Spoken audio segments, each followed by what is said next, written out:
문화 충돌의 역사는 그저 과거의 사건이 아니라 현대 사회를 이해하는 데 중요한 열쇠가 됩니다. 쉽게 생각해 볼 수 있는 대표적인 예로 16세기 유럽 탐험가들이 아메리카 대륙에 도착했을 때의 상황이 있습니다. 유럽인들은 자신들의 문명을 전파하고자 했지만 토착민들에게는 마치 외계인의 침략처럼 느껴졌겠죠. 이러한 만남은 이후 수세기에 걸쳐 아메리카의 사회적, 정치적 변화를 일으켰습니다. 이 제19세기 일본을 살펴봅시다. 메이지 유신 시기 일본은 서양 문물을 빠르게 받아들였습니다. 당시 일본은 서양의 기술과 문화가 자신들의 사회적 발전에 꼭 필요하다고 판단했기 때문인데요. 일본은 전통 문화를 유지하면서도 서양의 기술을 통합하는 방법을 찾아내며 현대화를 성공적으로 이끌어냈습니다. 이러한 융합은 일본이 서양 열강의 식민지가 되지 않고 독자적인 길을 갈 수 있던 중요한 이유였습니다. 남아시아를 대표하는 또 다른 이야기는 인도입니다. 오랜 식민 지배를 받은 인도는 영국의 식민지가 되면서 다양한 문화적 혼합을 경험하게 됩니다.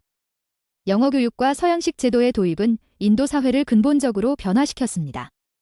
하지만 인도인들은 결국 자신들만의 문화를 잃지 않고 독립을 향한 강한 의지를 키워나갔죠. 오늘날 인도는 식민지 시대의 영향을 기반으로 독특한 문화를 이어오고 있습니다. 서아프리카의 가나에서는 아주 흥미로운 사례를 찾을 수 있습니다. 아샨티 제국과 영국의 충돌은 당시 대서양 노예 무역이 절정에 달했을 때를 배경으로 합니다. 영국은 아샨티인들을 자신들의 경제적 이익을 위해 이용하려 했지만 과정에서 아샨티의 강한 저항에 부딪혔습니다. 이러한 문화적 교차는 지역의 정치적 역학을 크게 변화시켰고 가나는 이후 식민지 시기를 지나 독립을 얻게 됩니다. 역사 속 필리핀의 미국 지배를 통해서도 문화 충돌을 이해할 수 있습니다. 스페인 식민지 지배가 끝난 후 미국은 필리핀을 통치하며 국영교육과 영어 사용을 확산시켰습니다. 필리핀인들은 이러한 변화를 강제적으로 받아들여야 했지만 그 과정에서 미국 문화와 필리핀 전통이 혼합되어 오늘날의 필리핀 문화가 형성되었습니다. 필리핀이다운 독자적인 정체성을 찾기 위해 맞서 싸운 역사도 무시할 수 없습니다. 중국과 서양 열강 간의 관계 역시 빼놓을 수 없습니다.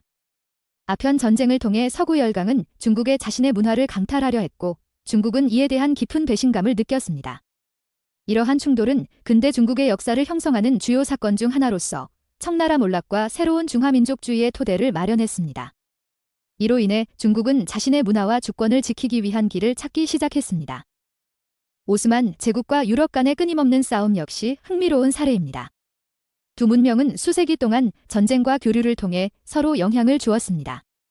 특히 유럽은 오스만의 예술과 철학에 큰 영향을 받았고 반대로 오스만은 유럽의 군사 기술을 받아들였습니다.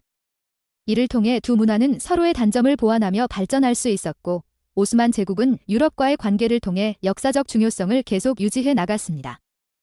마지막으로 호주 원주민과 영국 식민지 개척자 간의 만남을 살펴봅시다. 18세기 후반 영국은 호주 대륙을 식민지로 삼으며 원주민들의 삶을 송두리째 변화시켰습니다.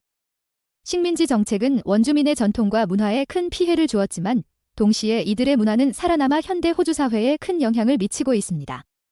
이러한 문화적 충돌은 과거의 상처를 극복하기 위한 노력과 함께 호주의 다문화 사회를 이해하는 데 매우 중요한 요소로 작용합니다.